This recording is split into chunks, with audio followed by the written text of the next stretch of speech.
அன்புக்குரியவர்களே, ஆண்டவராகிய இயேசு கிறிஸ்து நாமத்திலே உங்களை வாழ்த்துகிறேன். அதிகாலையில் ஆண்டவராகிய இயேசுவோடு நிகழ்வில் பங்கு பெற வந்திருக்கிற உங்கள் அனைவரையும் அன்போடு வரவேற்கிறேன். இந்த நாளிலே நாம் தியானிக்க இருக்கிற ஆண்டவருடைய வார்த்தை, ஞானிகளோடே சஞ்சரிக்கிறவன் ஞானமடைவான், மூடருக்கு தோழனோ நாசமடைவான். ஞானிகளோடு சஞ்சரிக்கிறவன், ஞானிகளோடு நாம் பேசி கொண்டிருக்கிறோமா? ஞானிகளோடு உறவு வைத்து கொண்டிருக்கிறோமா? யார் இந்த ஞானிகள்? தேவனுக்கு பயந்து நடக்கிறவர்கள், தேவனை பற்றி அறிந்தவர்கள், தேவனாலே ஆசீர்வதிக்கப்பட்டவர்கள், தேவனை பற்றிய தெளிவான ஒரு அறிவை உடையவர்கள் தான் அந்த ஞானிகள். ஸோ ஞானம் உள்ளவனோடு கூட நாம் பழகிற பொழுது நாம் ஞானம் அடைகிறோம். அதுதான் சொல்லப்பட்டிருக்கிறது, ஞானிகளோடு சஞ்சரிக்கிறவன் ஞானம் அடைகிறான். ஆனால் மூடனுக்கு தோழனாக இருந்து மூடர்களோடு பழகி கொண்டிருக்கிறோம் என்று சொன்னால், மூடர்கள், பாவிகள், துன்மார்க்கர்கள் எல்லாரும் கூட பழகிறவர்கள் அப்படியே இருப்பார்கள். பாருங்கள், நண்பன் யார் என்று சொல்லு, உன்னை பற்றி சொல்லு என்று சொல்வார்கள். அப்படி தான். ஆனால் இங்கே சொல்லப்பட்டிருக்கிற காரியம் என்ன? பூவோடு சேர்கிற நாரும் பார்த்தீங்களா, மனம் பெறும் என்று சொல்கிறார்கள்.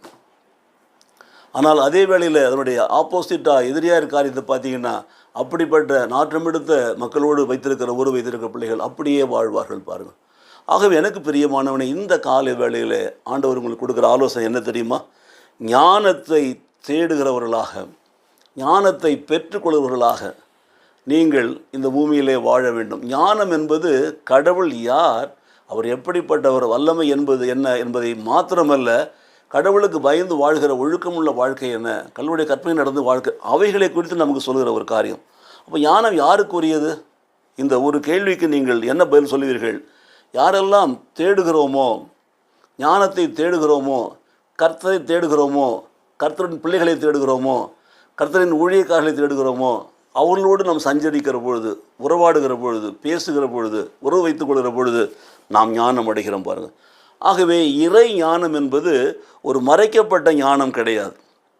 அந்த ஞானம் சுவிசேஷமாக இருக்கிற கிறிஸ்து வழியாக நமக்கு வெளிப்பட்டிருக்கிறது. ஆண்டவராக இயேசு கிறிஸ்து தான். What is good news? Christ is the good news. அப்போது இயேசு கிறிஸ்துவை பற்றி அறிகிற அந்த ஞானமானது நம் மறைத்து வைக்கப்படவே இல்லை. இயேசுவை வெளிப்படுத்தியிருக்கிறார்.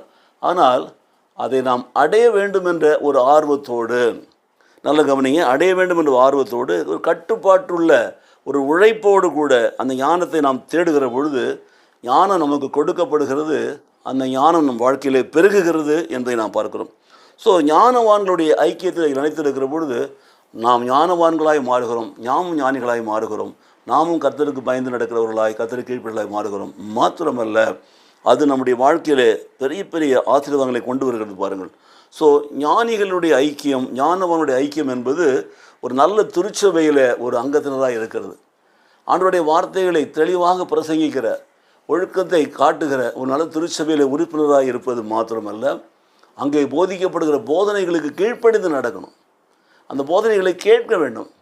அதுதான் மிக முக்கியம். பாருங்கள், அந்த நல்ல திருச்சபையில் நாம் சேர்ந்து வாழ்கிற அந்த வாழ்க்கை நமக்கு ஞானத்தை கொடுக்கிறது, நம்ம ஞானியாக மாற்றுகிறது. நம்முடைய வாழ்க்கையில் ஞானம் பெருகுகிற பொழுது நாம் நன்மையான காரியங்களை பெற்றுக்கொள்கிறோம். மாத்திரமல்ல, தேவனுடைய பிள்ளைகளாக தேவ ஞானத்தில் நாம் வாழ்ந்து அநேகரை தேவனுக்கு ஆதாயப்படுத்துவர்களாக இருப்போம். பாருங்கள். ஆகவே ஞானத்தில் வளர வேண்டுமா? கர்த்தருடைய வசனத்தில் வளர வேண்டும். ஸோ வசனமும் ஜெபம் தான் நம்முடைய வாழ்க்கையில் ஞானத்தில் பெருக செய்யும். இந்த காலை வேளையில் ஞானவான்களோடு ஐக்கியம் வைத்துக் கொள்வீர்களா? ஞானிகளோடு சஞ்சரிப்பீர்களா? ஞானிகளை தேடி போவீர்களா? ஞானத்தை பெற்றுக்கொள்ளும்படி வாஞ்சியோடு நீங்கள், ஆர்வத்தோடு நீங்கள் தேடுவீர்களா? அப்படிப்பட்ட வாழ்க்கையில் வேத வசனமும் ஜெபமும் உங்கள் வாழ்க்கையை மாற்றும், உங்களை உயர்த்தும். அநேக பேருக்கு நீங்கள் ஞானவான்களாக இருப்பீர்கள். நீங்கள் அவர்களுக்கு ஞானத்தை கொடுப்பீர்கள், அவர்களை கர்த்தருக்குள் நடத்துவீர்கள். கர்த்தர் உங்களை ஆசீர்வதிப்பார். ஜெபிப்போமா? எங்கள் அன்பின் நேச பிதாவே, இந்த காலை வேளையில் ஞானிகளின் சஞ்சாரத்தை குறித்து எங்களுக்கு கற்றுக் கொடுத்தீரே, ஞானிகளின் சகவாசத்தை குறித்து கற்றுக் கொடுத்தீரே. ஆகவே நாங்கள் ஞானமுள்ளவர்களாய் மாறத்தக்கதாக, ஆண்டவரே உம்முடைய தெய்வீக ஞானத்தை வெளிப்படுத்துகிற சாட்சியுள்ள பிள்ளைகளாய் வாழத்தக்கதாக எங்களுக்கு ஞானத்தை தாரும் ஆண்டவரே. ஞானிகளின் ஐக்கியத்தை தாரும் ஆண்டவரே. சபையிலே, நல்ல சபையிலே ஒரு ஐக்கியத்தை எங்களுக்கு தாரும் ஆண்டவரே. வேத வாசிப்பின் மூலமாக, ஜெபத்தின் மூலமாக இந்த ஞானத்தை நாங்கள் சம்பாதிக்க கிருபை தாரும் ஆண்டவரே. மாத்திரமல்ல, எங்களுடைய நண்பர்கள் மூடர்களாக, துன்மார்க்களை இல்லாதபடிக்கு எங்கள் நண்பர்கள் அனைவரும் ஆண்டவரை ஞானவான்களாக இருக்கும்படி நாங்கள் பார்த்து கொண்டு நடக்க கிருபை செய்வீராக. எங்கள் ஆண்டவரும் மீட்பு ரட்சகருமாக இருக்கிற இயேசு கிறிஸ்துவின் நாமத்தில் ஜெபிக்கிறோம் பிதாவே. ஆமென், ஆமென்.